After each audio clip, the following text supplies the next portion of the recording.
Magandang araw. Ako si Sonia P. Soto at ito ang So to Speak. Ngayong araw ay pag-uusapan natin ang AI o Artificial Intelligence. Nakakatulong ba ito o nakakasama? At bago natin simulan ang talakayan, isang bagay munang nais kong sabihin. Ako mismo ay isang AI. Magandang araw. Ako po ang tunay na Sonia P. Soto. Ang inyong napanood kanina isang AI-generated video. Ang galing, no? Speaking of AI, mas maganda ako dun sa AI. Speaking of AI, yan ang ating pag-uusapan ngayong araw na ito. AI, Artificial Intelligence.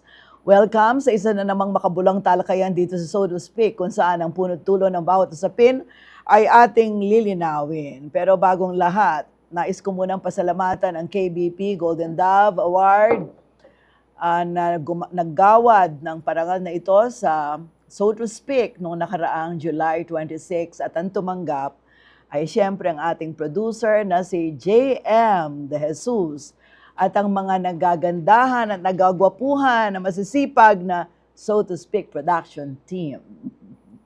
Maraming salamat KBP Golden Dove. At sa pagsisimula, nais po nating linawin na hindi ito AI. Okay? Marami ang humahanga sa artificial intelligence o AI dahil sa bilis at talinong dala nito. Kasama na ako sa humahanga dahil maraming gumaan sa mga trabaho ko mula sa pagsusulat, pagguhit, pagbasa, at paggawa ng desisyon. Kanina lang, nag-aaral ako tungkol sa AI habang ako ay nagme-makeup. Can you imagine? Nakikinig ako. Natuto ako. Dati nagbabasa ako. Ngayon, pinakikinggan ko na lang. At hindi na rin sumasakit yung mata ko sa pagbabasa because I'm listening sa pamamagitan ng AI. Pero kasabay ng pag-unlad nito, dumarami rin ang panganib, mga deepfakes na ginagayang mukha't boses ng tao, mga peking impormasyon na mukhang totoo, at mga sistemang nagpapalaganap ng bisyo, tamad na pag-iisip, o hindi ka na nga nag-iisip, at sunod-sunuran sa algorithm. Ngayong hapon, isa sa pinakamainit at pinakamisteryosong issue, ang pag-uusapan natin ng AI, nakakabuti ba o nakakasama? Habang lumalawak ang paggamit ng artificial intelligence mula sa ChatGPT hanggang sa AI-generated videos, mula sa traffic systems hanggang sa online art, lumalalim din ang mga tanong. Sinong may control? Totoo pa ba ang nakikita at nababasa natin online? At ang pinakamalagang tanong, nakakatulong ba ito o naliligaw tayo ng landas? Sa panahong may AI-generated fake news, deepfakes at AI tools na ginagamit para sa online scams, cyber grooming o disinformation, mahalagang magkaisa tayo sa pag-unawa kung paano natin dapat harapin ang teknolohiyang ito. Upang mas maintindihan natin, panoorin muna natin ang inihandang video ng So to Speak production team bago ko ipakilala ang ating mga mahuhusay na bisita sa araw na ito. Roll VTR. Mula sa simpleng calculator hanggang sa makabagong teknolohiya, ngayon, artificial intelligence na ang katuwang sa halos lahat ng aspeto ng buhay. Ginagamit ito sa edukasyon upang mapabilis ang pagkatuto, maging sa negosyo, transportasyon at social media. AI na ang tumutulong, pero sa kabila ng ginhawa, may babala rin. Ginagamit na rin ito sa pagpapakalat ng kasinungalingan, deepfakes, fake news, at identity theft. AI, katuwang ba natin sa pag-unlad o kalaban sa katotohanan? Alamin kasama si Sonia P. Soto sa So to Speak. Ngayong hapon, makakasama natin ang dalawang eksperto, resource person sa larangan ng artificial intelligence, mga leader na nasa harapan ng pagbabago at digital transformation. Siyempre, mapapansin ninyo, mga kabataan ito. Unang-una, sila yung mga digital natives at ako isang digital migrant, isang trying hard na senior, alam nyo na. Pero ito, mga bata. Una, isang babaeng nangunguna sa pagsasanay ng mga Pilipino para maging handa sa makabagong teknolohiya. Siyang project manager ng AI Ready ASEAN ng Career Guidance Program Hub o CGPH. Isang programang, teka muna, nagkaluhalo yata, Cyber Guardians PH ang may programa nitong tinatawag nating AI Ready na katuwang sa Pilipinas ng ASEAN Foundation. Please welcome Ms. Marian Pacunana Sangil. Hello po. Hello po. Good afternoon. Good Thank you for afternoon. coming all the way from Quezon City. Yes po. In thank this you for bad having me weather, here. we thank you. Thank you po. And together with, of course, Paolo. Yes. Okay. And Engineer Jao. At kasama rin natin siya ngayon dito sa loob ng studio. Hindi sa pamamagitan ng Zoom. Isang engineer na may malawak na karanasan na sa AI development. How old are you? I'm 28 po. 28. And how about you? I just turned 30 po. Turned 30. Oh my God, napakabata nito mga bisita natin. You are into AI. Tell us, when did you start getting into artificial intelligence or studying it? Nung umpisa, sa mga image generation ko lang siya nakita. A lot of people were playing with these tools. Mm-hmm. And then, na-curious ako, syempre, I had to try it. Nagulat ako na umpisang prompt, isang simpleng prompt lang makakapag-generate na ng image. Mm-hmm. Over time, napunta ako dun sa industry na yun. Nakita ko kung ano yung mga ginagawa ng mga iba't ibang tao with it. Hindi lang sa image, but with researches. Mm-hmm. Okay, we'll learn about that more and more as we progress into the discussion. And how did you get into this AI-ready ASEAN campaign or project as a project manager, Marian?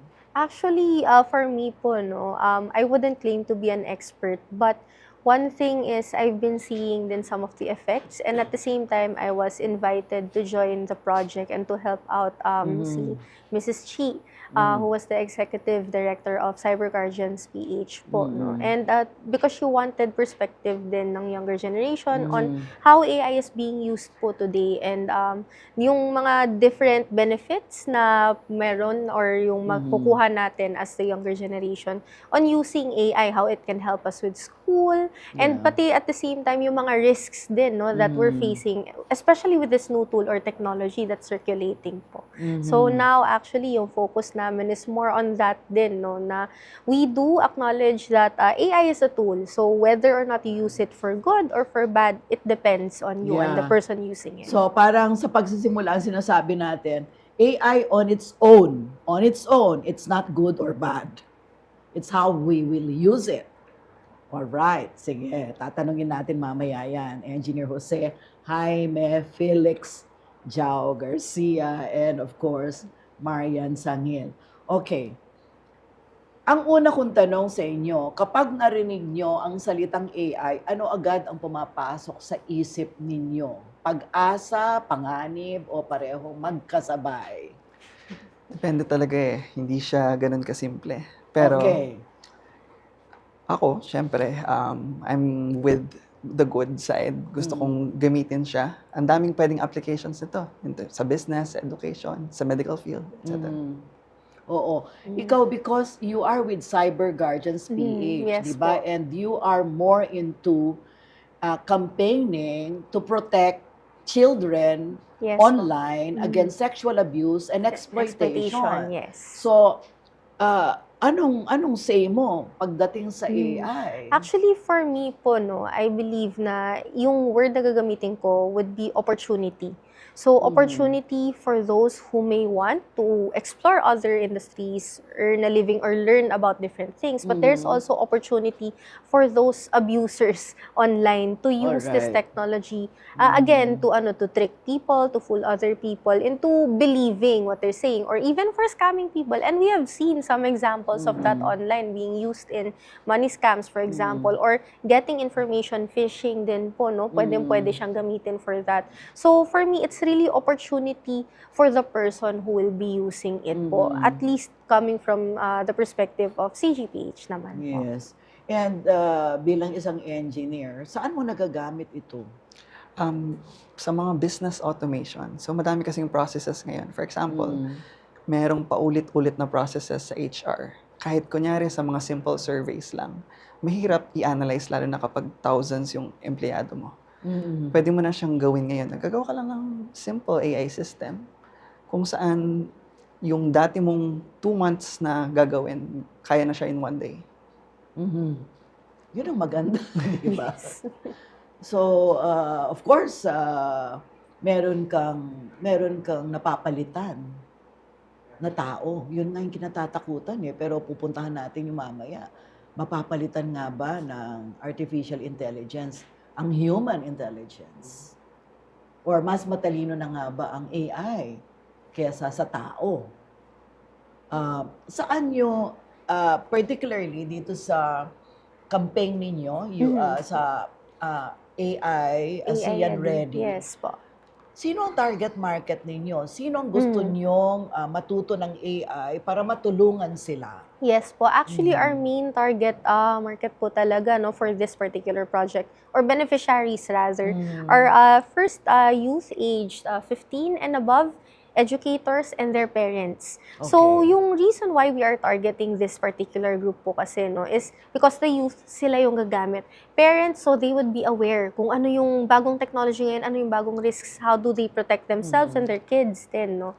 And of course, yung educators din, because believe it or not, we really have used it in school, no? It can help us with our research, it can help us with our studies, but at the same time, how do you harness this technology so that it can be a tool for learning and not of course, the opposite, no? Kasi sometimes, when you have something readily available, the tendency is maniniwala ka agad, di ba? For that particular technology, kung ano sinabi ng AI, some people, they believe na yun, whereas it still has to have a human perspective to sort out what is the accurate information dun sa not so accurate information. No? So that's where we come in, and that's why we are of course doing this campaign, starting po with the Hour of Code campaign, where in just 1 to 2 hours, and we pair it with our digital literacy po. No? So parents would be aware what are the risks of this new technology coming in, and what are the opportunities as well that other people, other companies are using to help go against this particular risks. There are actually some groups that are developing technologies that would help protect our kids against yung online exploitation in the form of having this technology in mobile phones, for example, na doon pa lang sa pag-record ng video, if they see that something is risky, ibablock yung ano mo, yung camera mo, no. So it would prevent yung mga predators, for example, from using that technology or their phone from recording illegal materials and things like that po, no. Meron na palang mga ganyan. Pero yung point, marami pa rin ang biktima no ng Yes. online sexual abuse ng kabataan no dahil hindi nga rin nila alam. Yes. Hindi rin sila aware na marami palang mga problema ito. Yes. Sige, puntahan natin yung mga deepfakes, yung mga AI-generated videos, mukhang credible, pero in the end, hindi pala totoo. Nakakasira sila sa politika, nakakapanira sila ng tao. In fact, parang nag-create ng conflict sa mundo. Lalo na ngayon, ang dami ng gerang nangyayari, ang dami nga conflicts di ba? So parang nakakatulong pala ang AI imbes na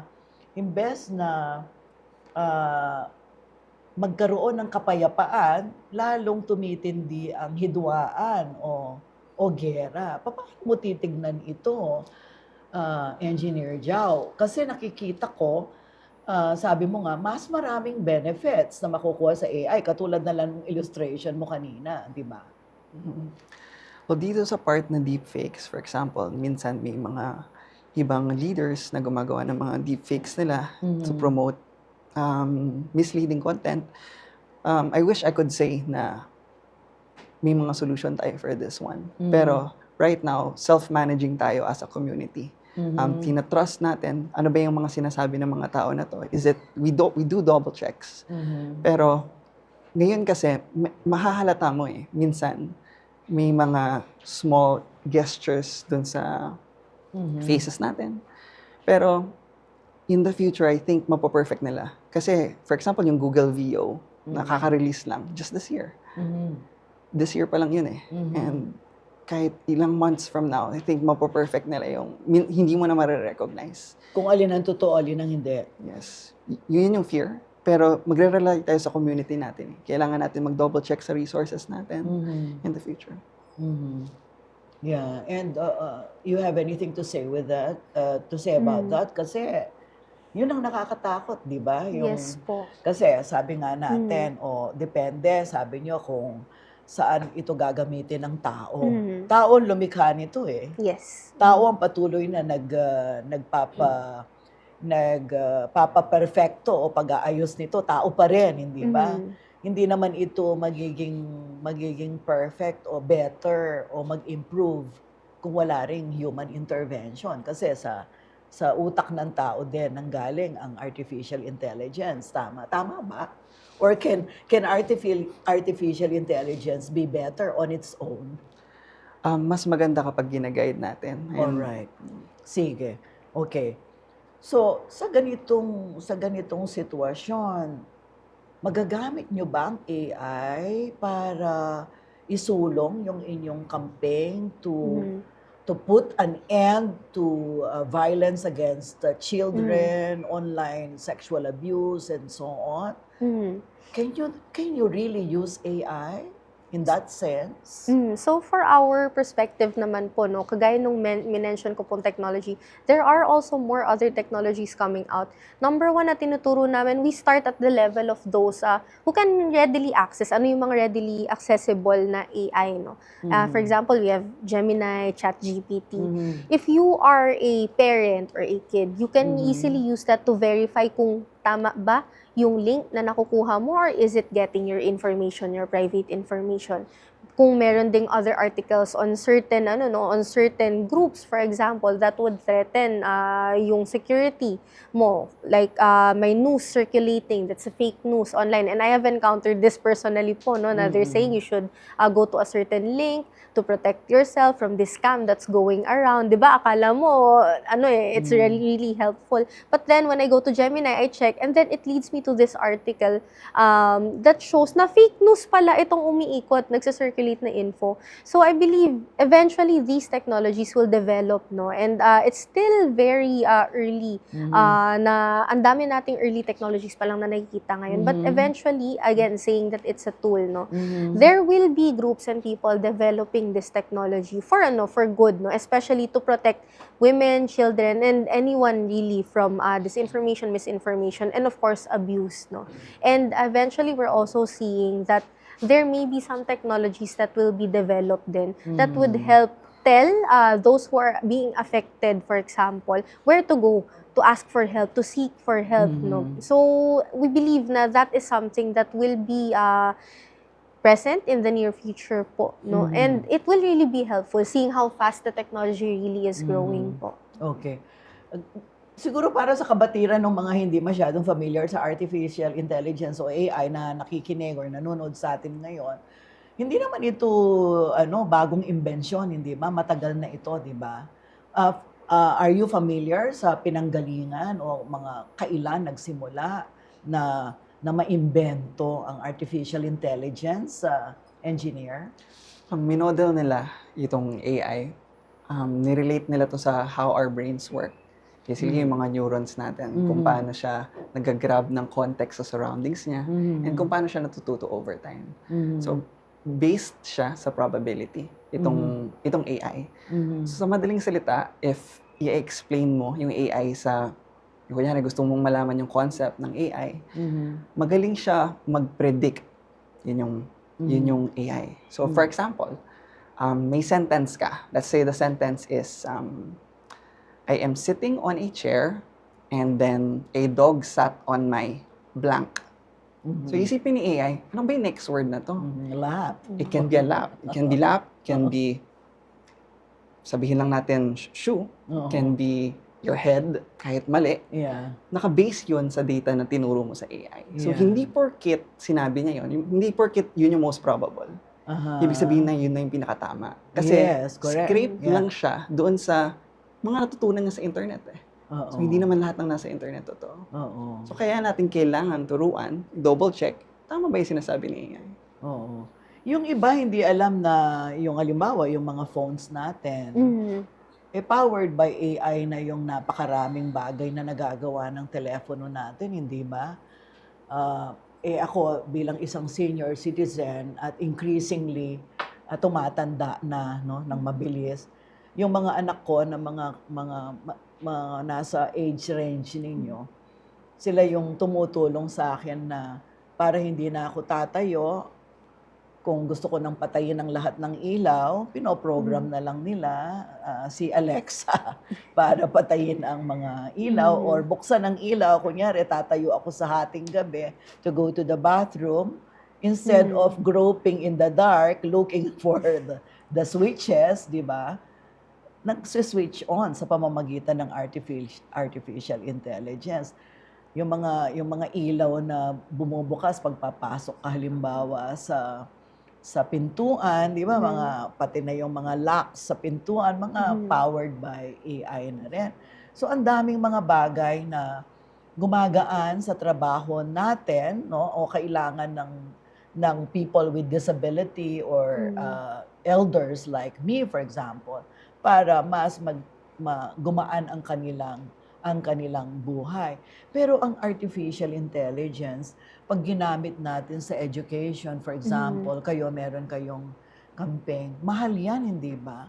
Yung campaign ninyo, yung AI Ready ASEAN, Yes po. kailangan bang bayaran yan ng mga teachers, parents, at mga estudyante para matutunan nila yung sinasabi mong artificial intelligence, hour of code, and so on? Actually, for cyber guardians po, no, not really. Hindi po kailangan bayaran ito. As long as there's a space to do it, the people who will be attending it. Kami po, we are doing this for free as part of our advocacy kasi kailangan umabot sa grassroots po talaga yung knowledge on this technology and how you could use it in the classroom.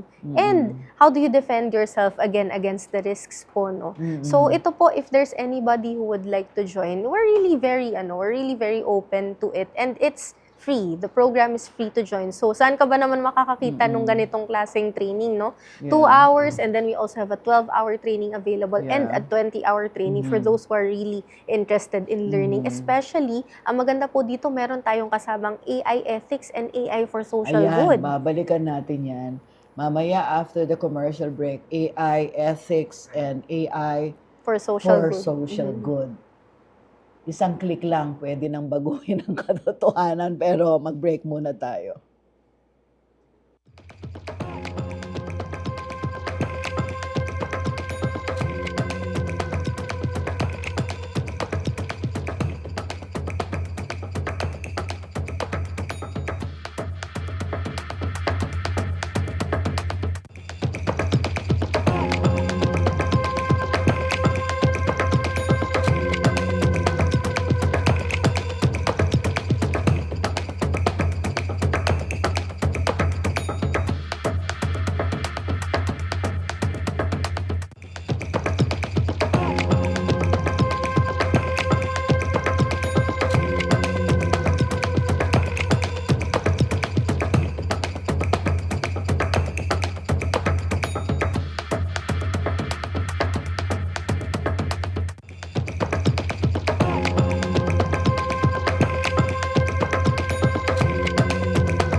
Five, six, seven, eight, ibomba mo, single, double, pak.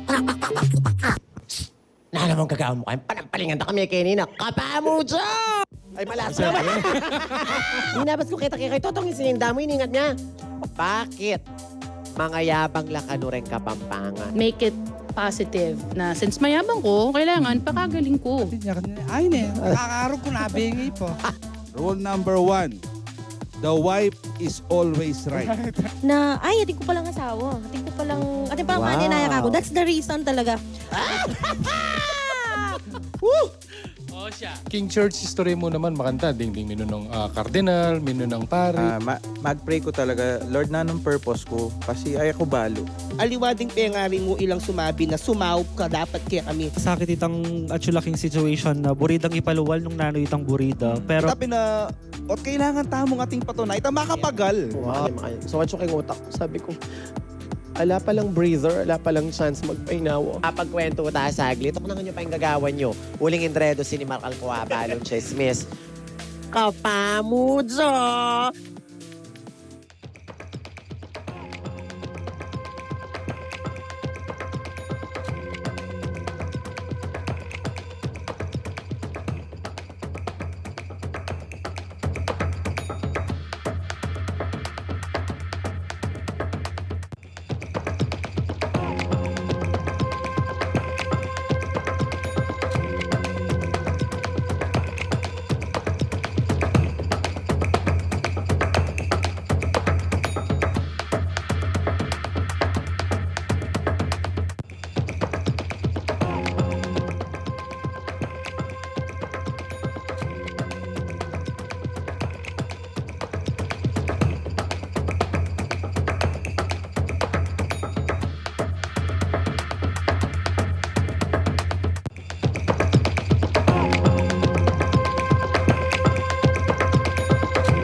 Babalikan, so to speak, ako si Sonia P. Soto at kasama pa rin natin si Engineer Jao Garcia at si Marian Pacunana Sangil. Okay, kanina I was talking about how some apps are able to help us, in the home. Halimbawa, for senior citizens like me, ganon. Tapos may na-remind mo nga ako kanina during the break, Engineer Jao, na yung mga ginagamit nating mga apps na yon o yung mga bagay na yon na ginagamit sa bahay or sa ibang mga kahit sa opisina, tinatawag na yung bahagi siya ng machine learning, no? Pero itong AI na pinag-uusapan natin, yung artificial intelligence na ito ay generative siya. Sige nga, paliwanag mo nga sa amin kung o sa publiko kung ano yung pagkakaiba ng dalawa. Ngayon, kapag iniisip ng mga tao, AI, may isip na kagad is ChatGPT. Alright. Pero malaki yung mga sangay niya. And yung difference niya, machine learning mostly is pinupukpok mo pa yung mga sarili mong data. Pero kapag meron kang, for example, ChatGPT, dependent siya sa isang centralized brain or yung LLM natin. Parang may pre-made brain na sila. Itong LLM na to, ito yung mga large language models. Okay. Yung mga iba-ibang company, meron silang sarili-sarili nilang brain. Gusto nilang mag-operate to in different ways. So yun yung mga tinitest ng mga AI engineers. Sinong brain kaya yung pinakamaganda? Sige, magtatanong ako tungkol sa kung paano ko ginagamit ang artificial intelligence kasi gumagamit ako ng ChatGPT, gumagamit din ako ng Gemini, no? Lalo na pag traveling abroad, ganyan, or alam mo, dati, hirap na hirap ka pang gumawa ng travel itinerary, no? Kasi nung unang panahon, hindi ko pa alam yan. Talagang hirap na hirap ako. Talagang ilang araw kung pinag-aaralan yung ang katakot-takot na research ang ginagawa ko kasi ayokong maligaw, ayoko namang magbayad ng malaki sa tour. O gusto ko DIY, lalo na kung may kasama akong mga anak. Nung araw kasi yung mga anak ko hindi pa nila kayang bayaran ng sarili nilang ticket. Pero ngayon, of course, kaya na nila, no? At saka nililibre na rin nila ako ngayon. Pero nung araw kasi, ang tagal mong gagawin yung itinerary mo.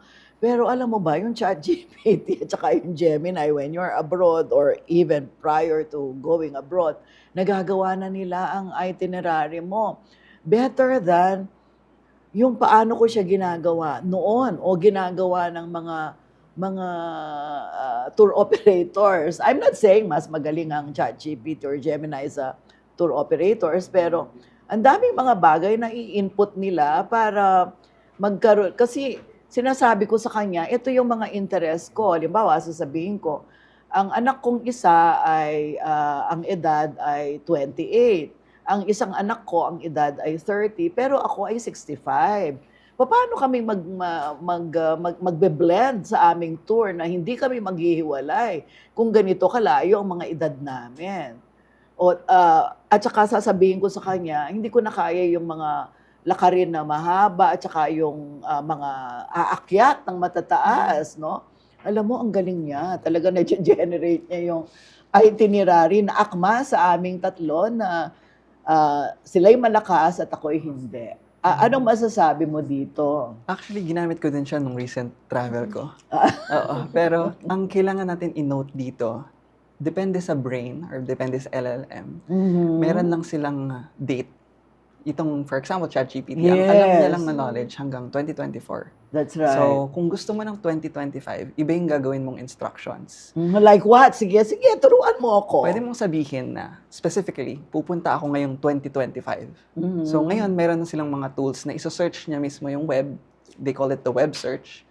Ipo-pull up niya kung ano yung mga i-adapt niya, kumbaga, doon sa gusto mo, on par doon sa anong meron natin available today. May ibang mas mga tailored apps for that. May isa, for example, Perplexity. Very famous siya. Ginawa din ng isang Google engineer. Sabi niya kasi yung problem na, bakit hindi up-to-date palagi? Pati minsan, yung mga resources niya, hindi niya alam kung totoo. So, yun yung isang purpose ng Perplexity.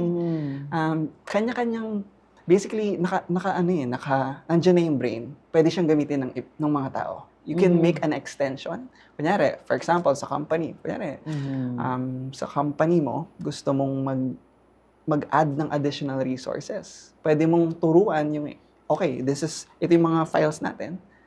Please learn it. And then, knowing that, ano ba yung mga pwede natin gawin? Alam mo, yan ang ginagawa ko ngayon. Talagang pinupuno ko siya ng files.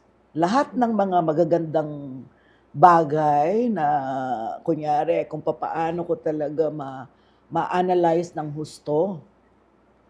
Halimbawa, yung sinasabi mo kanina, ini-input ko lahat ng mga profile ng mga empleyado.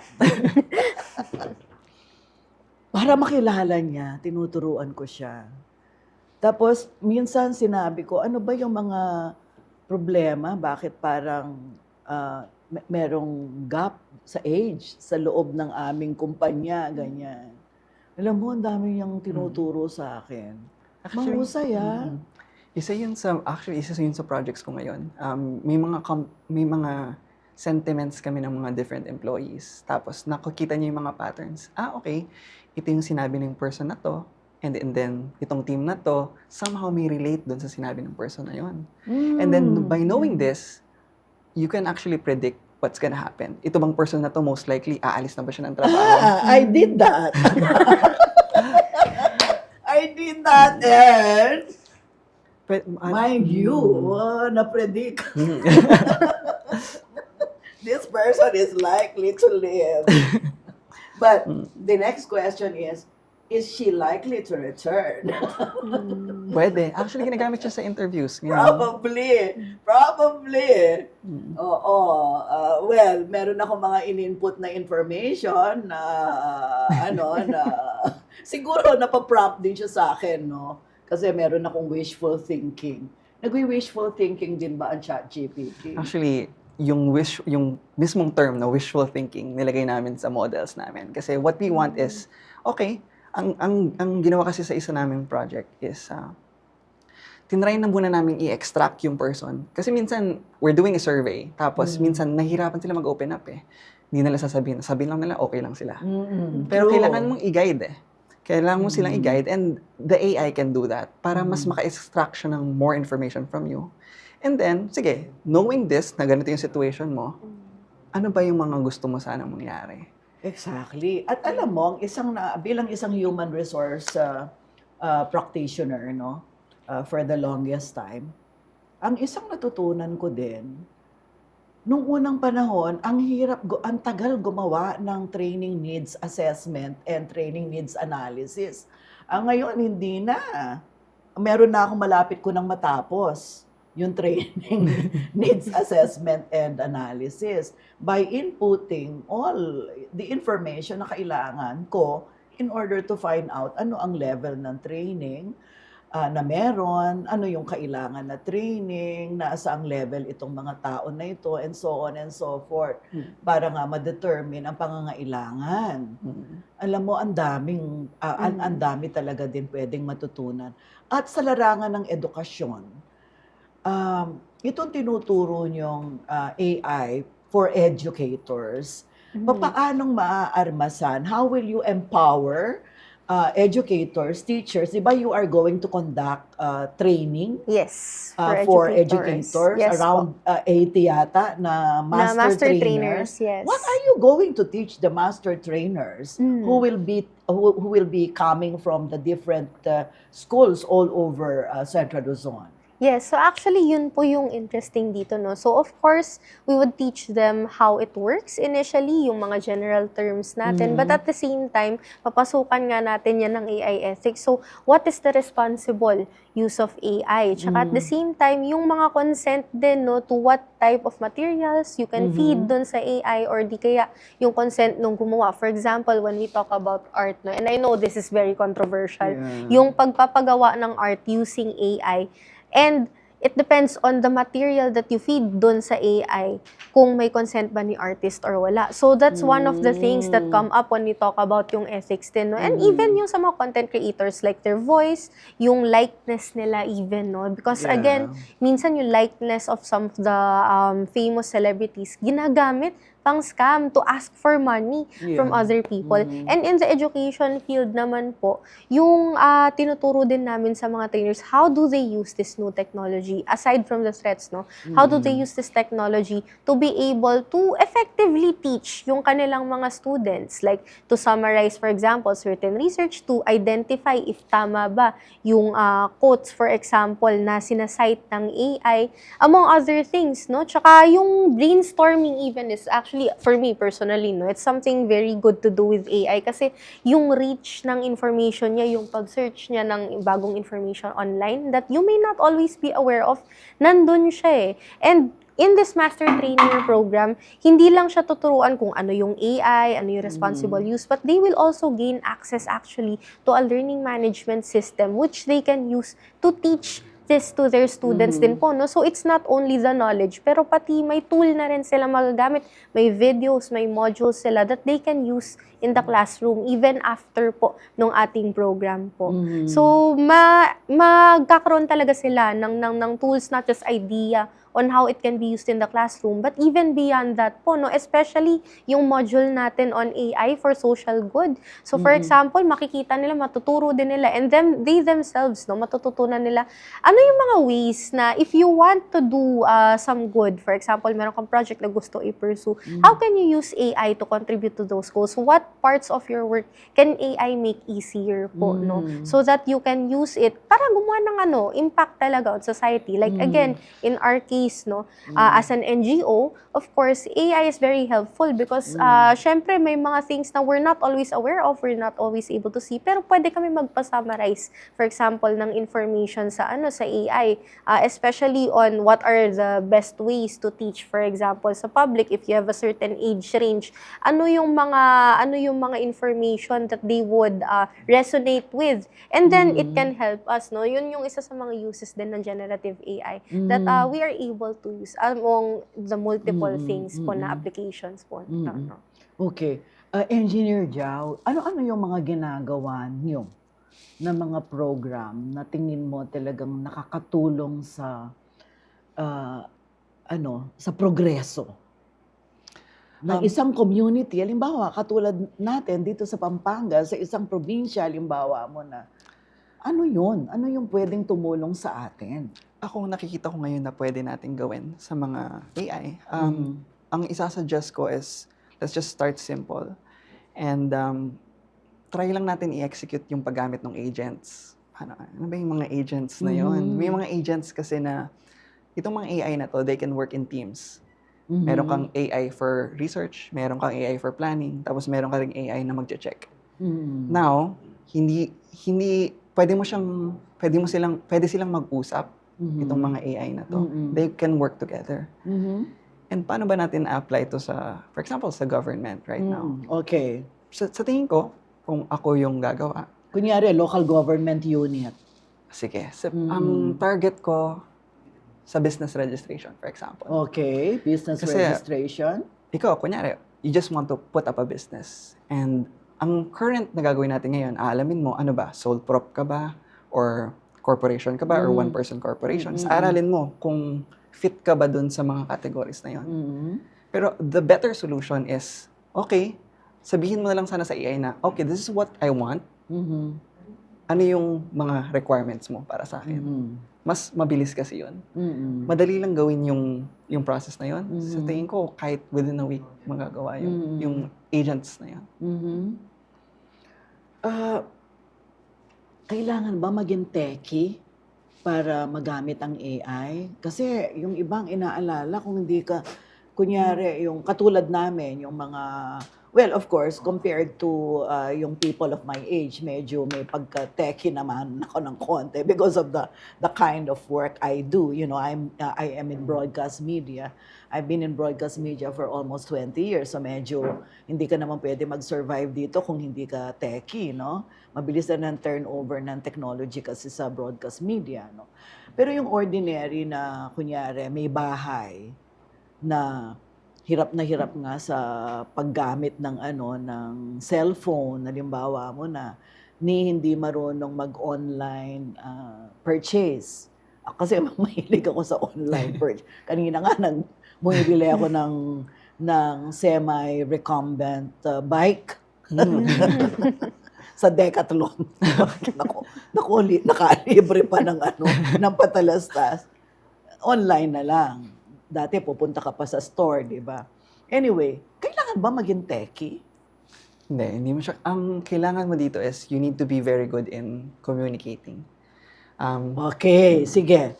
Explain that further. Magbe-base kasi siya mismo sa prompt na bibigay mo. So kapag sige. hindi masyadong malinaw yung sinabi mo or medyo malabo, di ba, based siya sa probability. Pwedeng yung mga probabilities na yun bumaba. Parang ma-out of context, kumbaga. Exactly. So, kahit hindi mo naman kailangan maging magaling mag-English eh. Kasi kaya niya naman ng Tagalog. Marunong siyang Tagalog, hindi pa siya marunong ng Kapampangan. Pero ang kailangan ko lang siguro i-note doon is, baka isipin ng mga tao, kaya na nilang gumawa ng mga software companies na sobrang lakas. You still have to check. You still have to check kasi may mga capabilities. Sa ngayon, hindi pa. Give an example of the best way to do the prompting. I mean, anong mga elements dapat ang nandoon to put para ang ilalabas niya ay yung tama. Kasi, anong unang panahon, nung wala pa yung mga artificial intelligence, pero siguro nandyan na, pero hindi pa uso yung mga ChatGPT, mga 2000, early 2000, ganyan. Lagi namin pinag-uusapan, I was working with the LGU noon at inaayos namin yung mga automation, no? Sabi namin, garbage in, garbage out. Ganun din ba ang for example, ang ChatGPT, garbage in, garbage out din ba siya? Paano pong ibig sabihin niyo ba? Yung garbage in, garbage out, kung nag-input ka ng mga yung mga walang kwenta, alam nga naman na pag lumabas yun, magiging tama. Hindi naman kailangan ang mga ipapasok mo doon, tamang mga data, hindi ba? Pag nagpasok ka ng wrong data, mali din ang kalalabasan noon. Hindi ba ganun din naman kapag artificial intelligence? Well, dati, before, meron tayong tinatawag na hallucination. Minsan... Hallucination? Nagka-come up siya. Really? Nagka-come up siya ng mga sarili niyang out of this world na information. Pero ngayon... I'll try tonight. Pero ngayon, I love this. nagawa na nila ng testings eh. So, may mga precautions na sila para hindi siya mag-hallucinate. Mas nag-a-advance na ngayon yung AI kasi kahit mali-mali sabihin mo, i-correct ka niya. Most likely, itong sinabi mo, this might not be correct. Hindi ba ito yung ibig sabihin mo? Ganun na siya ngayon. Dati hindi ba siya ganun? Naniniwala ako dyan kasi, well, ang gusto ko lang sa kanya, hindi siya nagdadabog. Walang ego. Wala siya. Yun ang, pag pinagagalitan ko yan eh. Pag sinabi kong, ano ka ba naman? Kanina sinabi ko ganito. Bakit ganyan na naman ang mali ka dyan. Million ang sinabi ko sa iyo at pesos, hindi dollar. Sasabihin ko pa sa kanya, no? Nag-a-apologize. So ngayon, ako rin, nagpi-please na. Please. Oo, nagpi-please ako sa kanya. Ang bait niya. Yan ang gusto ko kasi yung tao, kunyari, yung executive assistant mo, nasabihan mo lang, mamaya mo iiyak na, hindi siya umiiyak. Wow! Anong masasabi mo doon? Well, I'm just saying that, less stress on my part. Because if kasi susulat ko lahat ang gusto kong isulat, ganyan. Tapos sasabihin ko, ganito ang gusto kong mangyari. Yung prompting nga, totoo yun eh. Pag tinamad ako, sinabi ko ganyan, mag-iiba talaga ang resulta. Pati yung tone.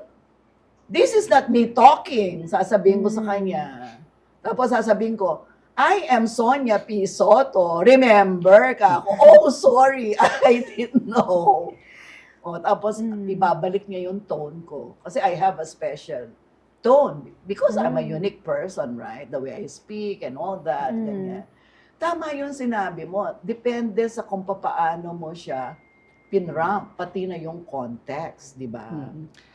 And there are certain things po kasi, for me, no, I believe na there are certain things na mas kayang gawin ng AI, especially if it's information-focused, if you want to do something na related to research. But at least from personal experience, and I don't know kung meron ng AI who would be able to beat humans at this type of thing. Pero more on the discernment kasi yung strength ng tao. Parang being able to discern what information you're going to use, for example, or how applicable this information is to you.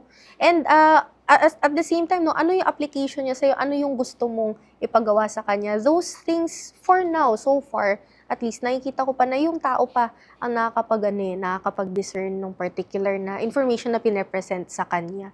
So even if AI is able to present you with all of this information based on yung brain niya, yung sinasabi mo nga na brain niya, no?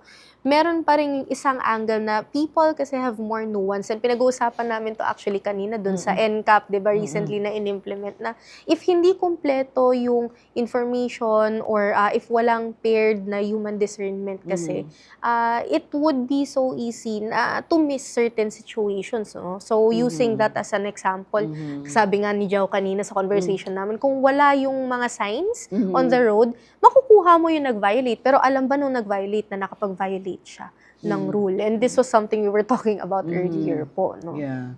At meron naman disclaimer, di ba? Nakalagay naman na, for example, kung ChatGPT is not always correct. Di ba? So, it's up to you to, kasi pag tinanggap mo lahat ng sinabi niya, kunyari, halimbawa, may ginagawa ko tungkol sa Pinatubi eruption. Sabi ko sa kanya, hindi ka pa siguro buhay nun, ako sa kanya. Sabi ng mga anak ko, mas gusto ko na nakausap si ChatGPT kaysa sa kanila. Sabi ko, hindi ka pa buhay nun. Hindi mo alam yan. Ako nakita ko yan. Yung alam mo ba ang behavior ng lahar? Yung mga ganon. Alam mo, ang cute niya. Nagpapasalamat din eh. Yung sinabi ko sa kanya, dinescribe ko, alam mo ba na pag bumababa ang lahar, kapag malakas ang ulan, nung panahon namin, nung 90s dito, parang merong tumatakbo na 100 kabayo ng sabay-sabay. Dumadagundong, naririnig mo kako. Hindi niya alam na gano'n. I mean, ang sinasabi ko lang is, tama yung sinasabi ninyo na maraming mga bagay na hindi pa niya alam, pero kapag may nag-i-input, kunyari ako nag-i-input ako tungkol sa pinatubo, mga karanasan namin noon, paano kami nalahar, paano natabunan yung bahay, paano ang itsura sa evacuation centers, paano yung mga problema ng kabuhayan ng mga mamamayan. Pag natutunan niya na yon, naiimbak na sa kanyang brain yon, hindi ba? Tama ba? Please tell us about that. Yes, oo. Ang tawag actually doon is context. Okay. The more context you feed it, mas nape-predict niya yung sinasabi mo. Pero may limitations lang yung context. Okay. Yung limitations niya, kapag sobrang dami yung feed mo, hindi niya kaya. Depende sa brain. Kunyari sa Google or sa Gemini, a million tokens. Tokens kasi yung basis ng words. Right? Words Tokens, nila. okay. Basic conversion nila yon. Paano yung nag-work yung neurons. Anyway, sorry, saan nga tayo? Yung part na itong tokens na to, nawala ako dun sa ang sinasabi ko, na iimbak niya yes. yung lahat ng tama. information na sinabi ko sa kanya na Yes. na iimbak niya yon. I mean, natututunan din niya. Kasi hindi niya dating alam eh.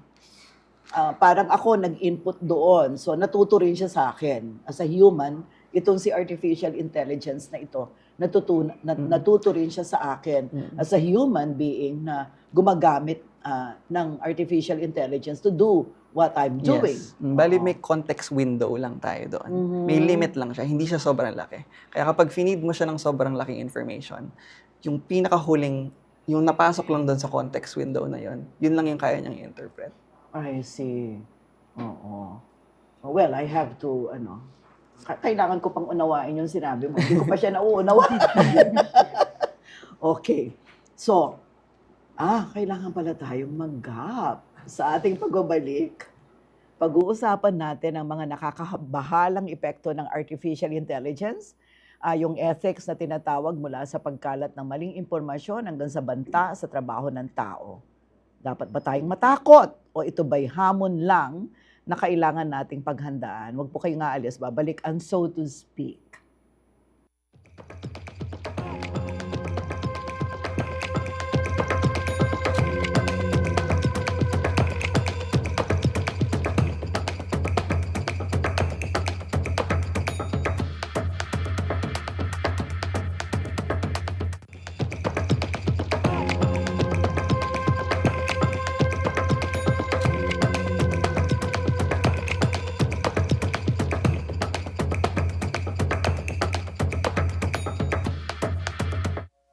Naaalala mo pa ba noon? Lapis at papel lang ang gamit sa klase.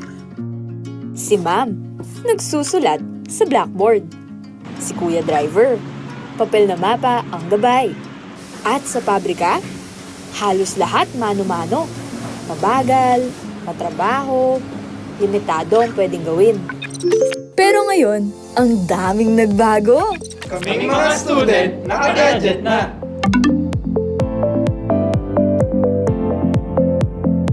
Kaming mga teacher, may AI na tumutulong mag-summarize, magturo, at mag-translate.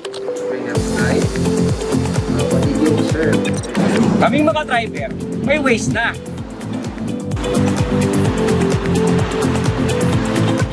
Sa pabrika, makina na ang gumagalaw.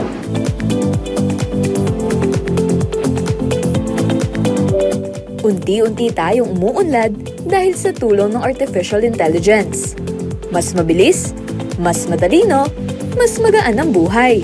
Gamitin ang AI, i-level up ang buhay.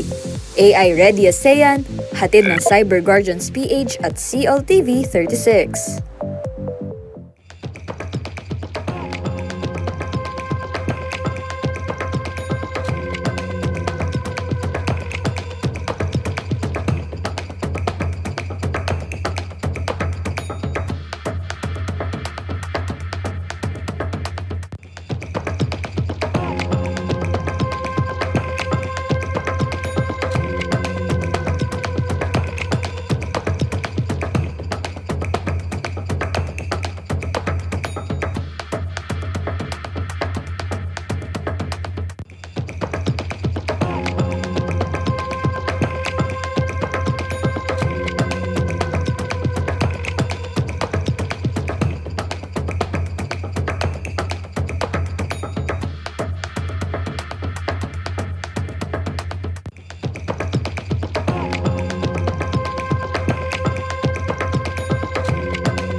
Nagbabalikan so to speak at kasama pa rin natin si Engineer Jao at syempre si Miss Marian Sangil ng Cyber Guardians PH. Okay. Kanina nabanggit mo at tumatak sa isip ko ito, napilit kong inuunawa kung tama nga ba sabihin na ang artificial intelligence ay walang ego? Ngayon, yung default niya is wala siyang ego. Pero again, pwede ka kasing gumawa ng sarili mong custom AI. Pwede mong gawing mayabang yung AI mo. Pwede literally, this is what, ang mga examples nito is custom GPTs. Pwede mong i-describe yung mismong behavior nila. In general, kapag ginagamit mo yung ChatGPT, wala naman silang ego. But you can integrate it with certain behaviors. Gagawin ko siyang Kapampangan.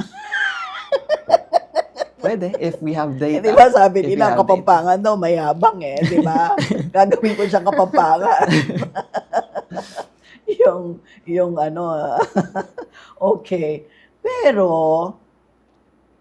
tama ba sabihin na totoo yung mga alalahanin ng mga tao na maraming mawawalan ng trabaho because of AI? So, Miss Marian? Actually, depende po yan sa kung ano yung ginagawa mo for work. Definitely, as with anything, there are certain tasks na baka ma-take over ng AI. And merong mga few tech companies actually na naka-experience na rin ito, na of course, may mga taong na-lay off or for example, na-convert yung kanilang work. Depends on the particular task na ginagawa mo, especially kung mga parang information or research-focused ka. Or for example, ngayon, kaya actually yun inalalaban ng mga artists ngayon. Kasi marami sa mga graphic artists, for example, instead of mag-commission sa kanila, yung mga clients nila, they started turning to AI.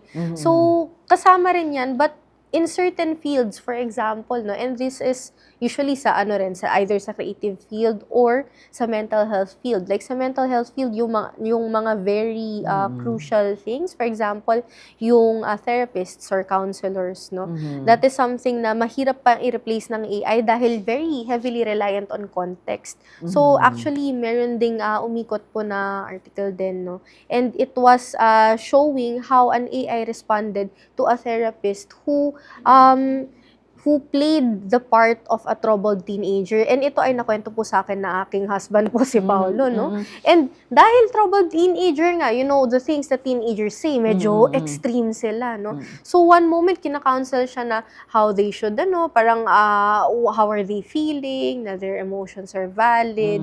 And then later on, what do you want to do? Tapos biglang dumating yung phrase na, kasi nga troubled teenager, parang, I want to get rid of my parents, ganyan, Tapos, yung next na prompt niya from therapist, biglang, oh, that's great. Parang ganun yung response. So, there's still, there's still a need for nuance in that industry. So, yung nakikita ko actually ngayon, yung mga professions that need that nuance and human discernment, yun yung hindi pa mapapalitan ng AI basta-basta. Because again, it requires a lot of context, which right now, hindi pa kaya nung existing technology. Yeah. Engineer Jao, kailan namin mapapalitan ng AI ang mga cameraman namin? Nako po. Well, hopefully, wala namang madidisplace. Okay. Sige. Ang most likely na mangyayari is, itong AI na to, hindi na siya future. Nandito na siya. Nandito na. So, tama. ang pwede natin gawin is, yung existing employees natin is, pwede natin silang i-train. Paano ba yung ibang mga problems na pwede natin i-solve? Kasi, pwedeng obsolete na yung mga current tasks natin ngayon. Correct. Mahirap kapag hindi ka nag-expand dun sa, hindi ka nag-tackle ng mga future problems. So, in order to survive this, you just have to keep on expanding. Kasi AI is an enabler dun sa productivity natin. Enabler ng productivity. So, papaano, for example, magagamit ng mga videographer o ng mga cameramen ang AI para ma-enable sila? Yung isang use nito na nakita ko, para sa akin, yung ang dali niya mag-cut. Kunyari, For example, multiple cameras tayo ngayon. Tapos nagsasalita ako, hindi mo na kakat-cut kung sino yung nagsasalita. Isisingit niya na kagad doon sa video kung para isang streamlined operation. Kumbaga. Kayang streamline ang operation. Even sa, halimbawa, ongoing ang isang talk show, ganyan. Pag-aralan nga natin yan kung papaano, hindi ba? Ang producer, madaling palitan ng AI. Nasaan ba si JM? Oo. Madaling palitan. Scriptwriter, madaling palitan. Oo. Meron talaga, di ba? Definitely. Kahit na anong assurance pa yung sabihin, na walang mga trabaho ang papalitan ng AI, meron din at meron. Ano yung mga nakikita mong madaling palitan? Sige nga, please. Baka mag-cause ng panic pero... Hindi. Kasi, nandito na yan di ba? So, para makapaghanda din, kasi kailangan nating ihanda ang sarili natin, di ba? Ano yung value added ng AI sa atin, pero ano rin yung value added natin na hindi kayang i-provide ng AI? Ang sa tingin kong ito-target ng ibang mga company is sa mga writing jobs, pati sa mga call center. When you're talking to a person, pwede na kasing i-automate kahit by voice And i-adapt ng AI, depende dun sa concern, which is yun naman ginagawa ng mga call center agents. Sa tingin ko yun yung easiest task na pwede na lang i-execute in terms of AI. Ang presidente ng Pilipinas, pwede bang palitan na lang ng AI? Uy, baka makulong ako Hindi. Doon po, alam tita, nyo, madami mga bagay. Sige nga, Miss Marian. Doon ano po ba ang pumapasok perspective mo sa bagay na to? Sino bang mga trabaho o functions na pwedeng palitan ng AI? Yeah, actually, doon po pumapasok yung sinasabi po nating discernment nga po. No? Okay. So, for me, yung mga positions or work or jobs na kailangan talaga ng discernment ng tao, yung decision-making skills na hindi lang based doon sa information na meron ngayon, pero yung foresight din ng tao, that's something, at least for now, no, na hindi pa mapapalitan. Kagaya nga na na-mention niyo po kanina, leadership position, presidente ng isang country. So, mahirap kung limited lang yung information din na gagamitin. Although, of course, malakas ang processing capacity ng AI, but there is always context nun. So, sasabihin mo, para saan ba yung decision na ginagawa niya? So, iba pa rin yung merong But yung merong decision makers can nuance. definitely benefit from Using, artificial intelligence, exactly. right? So, it can help make their jobs easier. Kasi parang tinutulungan sila like how you use it po. How they process the information, natutulungan po sila doon. But at the end of the day, given all of this, the capacity, the nuance, and yun nga, to decide on a certain, on certain given information or situations. Right now, kasi, yun ang yun ang benefit or yung saan pa nakakalamang ngayon ang ang tao compared to AI. Gusto ko yung voice to text. Voice to text. Oo, kasi paggagawa ng minutes ng meeting, halimbawa mo na, or I'm trying to remember ano ba yung mga itatackle ko na business arising, when we meet. Yes. Diba? I will have to prepare kasi a month ago pa namin or 3 weeks ago namin na pag-usapan. Yung minute taker, baka may mga nakaligtaan siya. So, I use, nag-recording ako, syempre. Kung nag-recording ako, may mga bagay na pag-usapan na baka hindi na isulat. Ganyan. Alam mo, ang galing. Although, syempre, English siya So, pag nagtagalog ka or nagkapampangan ka, hindi pa niya kaya. No? Meron na mas advanced na ginagawa na nilang secretary yung mga AI ngayon pag nagme-meeting. Exactly. Oo, sige, talk about that. Pero minsan, nag-guide na sila ano ba yung mga pwede nyong gawin. Napapansin niya na sa meeting nyo, masyado kayo nag-uusap sa ganitong topic, nalalayo na kayo sa goal ninyo, mag-guide siya. Hindi lang siya magsusulat or magsa-summarize. But it will guide you or help you sa decision making. Kaya ginagamit ito halos ng mga leaders natin. Yes. Maraming mga bagay ang pwedeng gawin ng mapabilis, less stressful on the part of decision makers, leaders, even organizers, di ba? Even advocates like us, for example, sa tulong ng artificial intelligence kung mapag-aaralan natin mabuti. But now we go to the ethics of it. It's so important na sa lahat ng bagay, halimbawa, kung ikaw ay journalist, ethical ba na, o sige, pinramp mo siya ng pinramp, sa kanya mo ipapagawa ang iyong kolong? Is that ethical? Actually, ang usual na ginagawang ethical decision or mga examples sa mga AI companies is yung example nila about self-driving cars. Sino ba yung, if dumating sa scenario na mamimili yung self-driving car, sino yung si-save niyang person? Sino ba? Yung matanda ba or yung baby ba? So yun yung mga mahirap sagutin. Kung na-aksidente, who is responsible? Ngayon, ang current na setup is yung driver pa rin ang responsible. Kasi may full control pa rin yung driver kapag nangyayari yung mga cases na yun. Ng self-driving. Oo. Maraming mga ethical din, di ba? Pero I'd like to ask you, for example, a person who you know is a journalist. A journalist, for example, print media, ganyan. Alam mo, magaling naman magsulat yan. Kanya lang, for one reason or another, hindi na siya rin ang nagsusulat. Pinasusulat na lang niya after prompting, ChatGPT, pinasusulat na lang niya. Para sa'yo, is that ethical? Actually, for me po, although hindi talaga ako journalist totally, no, so it would depend din dun sa guidelines nung paper or company that they're working with. But personally, we can treat it the way that these journalists treat yung kanilang mga sources. So, citing rin kung ano yung tool na ginamit to help write that particular article. No? And of course, they also have to check yung information na napaprompt. Kasi kahit magaling ka mag-prompt, sometimes wala yung context na kailangan. As you mentioned with the pinatubo, kung wala pa sa context ng AI na yun, they wouldn't be able to write about it. Or if it's something na very new lang na nangyari, kasi nga nagre-report nga sila, baka hindi accurate yung information. So it is that person's role still and responsibility to make sure that the information is accurate bago nila i-report yung information na yun. Otherwise, pwede silang mag-publish ng maling information. Exactly. And then we go to misinformation, disinformation. So kailangan i-cite talaga kasi ang misinformation and disinformation.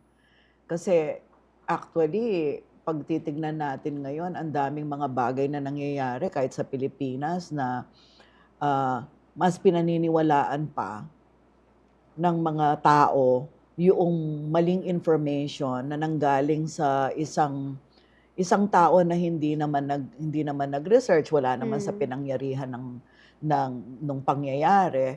Minsan mas pinaniniwalaan yon kaysa dun sa reporter na nandoon sa lugar na yon.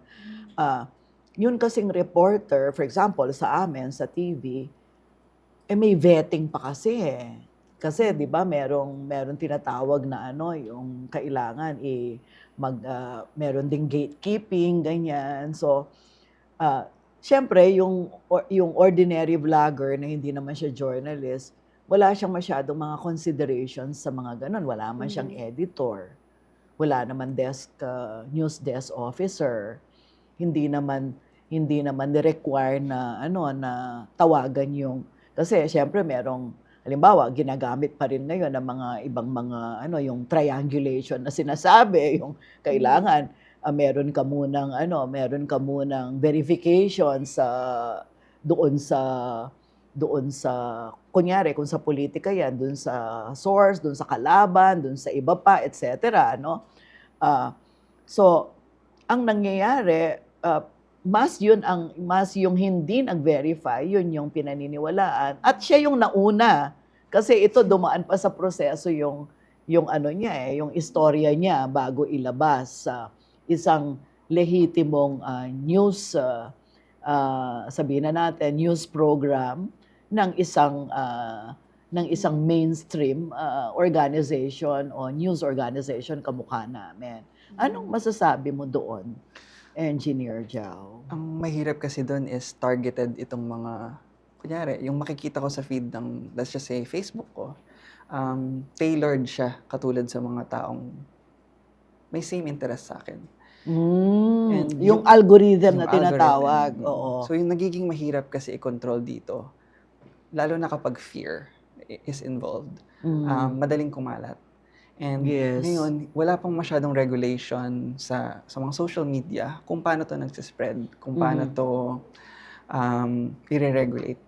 Ang meron lang nila for now is lalagyan mo siya ng tag na AI. Pero usually people just don't see that. Yung may AI, this is AI, nakasulat AI, may AI. Oo, nakalagay na generated. ngayon di ba? Oo. Kulang pa tayo for now dun sa mga existing social medias natin. Paano? Mahirap talaga yun.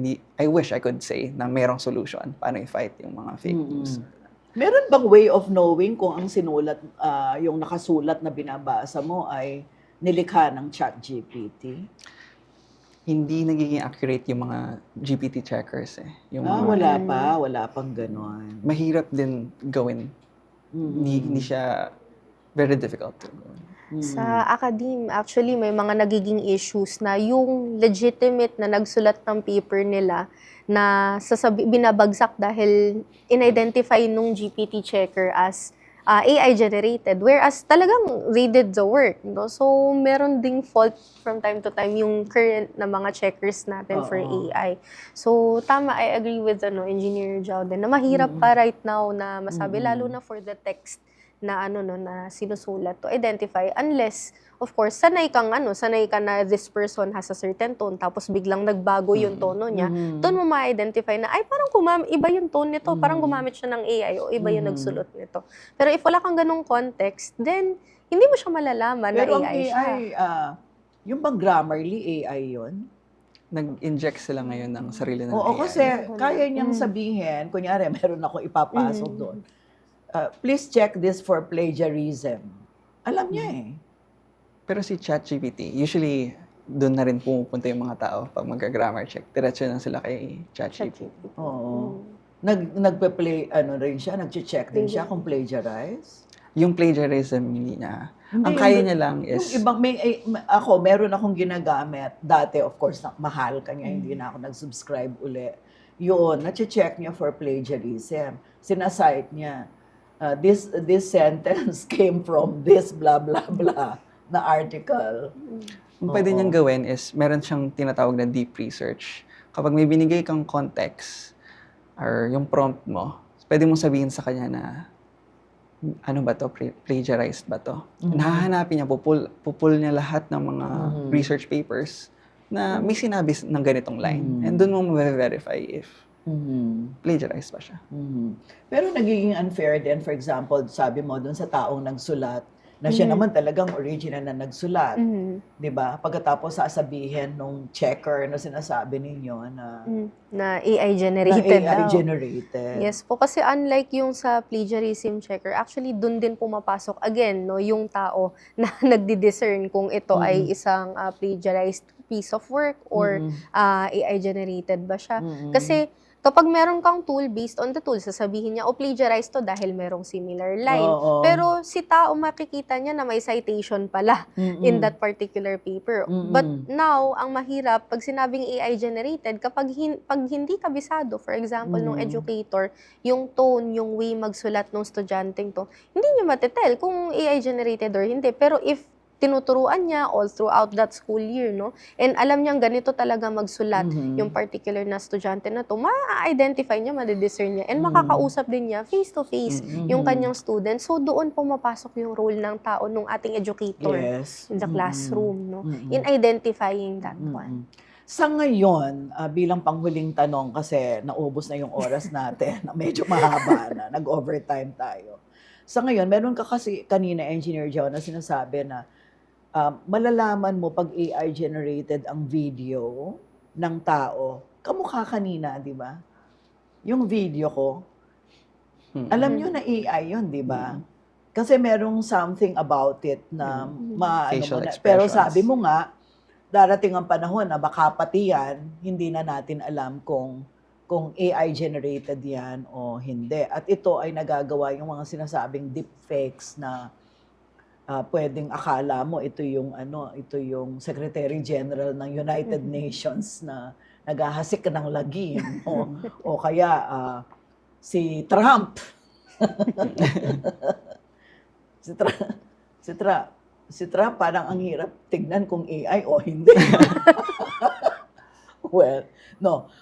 Meron ka bang tips na pwedeng ibigay ngayon sa mga nanonood sa atin, nakikinig, kung alin ang yung mga pwedeng i-watch out sa isang video para kunyari nagdududa kung tama yung sinabi o hindi. Ano yung meron doon na posibleng magsabi sa iyo na ay hindi yan totoo, fake yan? Yung mga pinakamadaling gawin muna for now by inspection is yung kamay. Nahihirapan sila sa fingers. So minsan 6 yung kamay. Oo, kanina nakita ko nga yung kamay ko parang gumagano, para akong robot eh. Hindi natural yung behavior. Kahit yung twitches lang sa eyes, sa eyebrows, or kahit facial expressions lang, hindi pa niya ganun kaya for now. Oo, for now. Saka yung blurred background, usually kasi mas madaling gawin sa mga VO kapag blurred yung background and medyo cinematic, masyadong maganda. Kung masyadong maganda, I would advise na mag-double check ka na ng resources mo. Check mo na sa mga ibang websites, ginawa rin ba ito, etc. Okay. So, it's time for us to say goodbye to our audiences kasi multi-platform tayo on TV, on social media. Siguro sa pagpapaalam, mag-iwan kayo ng importanteng mensahe na gusto nyong iwanan sa kanila para matandaan nila itong inyong mahalagang mensahe na ito. Miss Marian? Yes, so sa ating mga viewers po, no, I would like to remind you po na kahit na meron tayong AI is a tool. Ang importante pa rin doon yung nuance ng tao, yung discernment ng taong gagamit. Kasi parang kutsilyo lang yan, pwede mong gamitin panluto or sa ibang mga bagay. So, kung gusto nyo pang matuto pa po about AI and curious kayo, educator kayo, parent or estudyante, add nyo po kami or message nyo po kami sa CGPH Incorporated or Cyber Guardians Philippines po. If you want to join our AI Ready ASEAN program po, ito ay libre po lamang and para po talaga dun sa mga gusto matuto po. Thank you, Ms. Marian. And Engineer Jao, your last message. So yung sa akin naman is, madami ka pang pwedeng gawin sa AI. Hindi lang siya ChatGPT or Gemini. My advice is to learn more about agentization, paano i-operate iyon. And if you want to learn more about that, you can just simply reach out sa akin. My name is just Jose Jaime Felix Garcia. Medyo mahaba lang. But you can find me in LinkedIn or my website. Thank you very much to both of you. I learned so much. Thank you po. And thank you for correcting the wrong information. That's okay. Napakarami nating napulot ngayong hapon mula sa mga magagandang potensyal ng AI o Artificial Intelligence hanggang sa mga napakalalim nitong panganib, lalo na kung ito'y ginagamit para sa panlilinlang, disinformasyon o para gawing sunod-sunuran ang isip ng mamamayan. Ang teknolohiya na banggit na kanina ni Ms. Marian ay parang kutsilyo o parang scalpel, yung ginagamit sa surgery, pwedeng gamitin sa pagtanggal ng sakit o pwede rin gamitin sa pananakit. Sa huli na sa atin ang tanong, paano natin magagamit ang AI para maging mabuting tao tayo, hindi para palitan tayong mga tao, kundi para makatulong sa sangkatauhan. Ako si Sonia P. Soto, itong So to Speak, kung saan ang mga tanong ay hindi natatapos sa studio ng telebisyon, kundi binubuhay sa mga talakayan sa ating mga komunidad at tahanan. Magandang hapon at maraming salamat sa inyong pagsubaybay.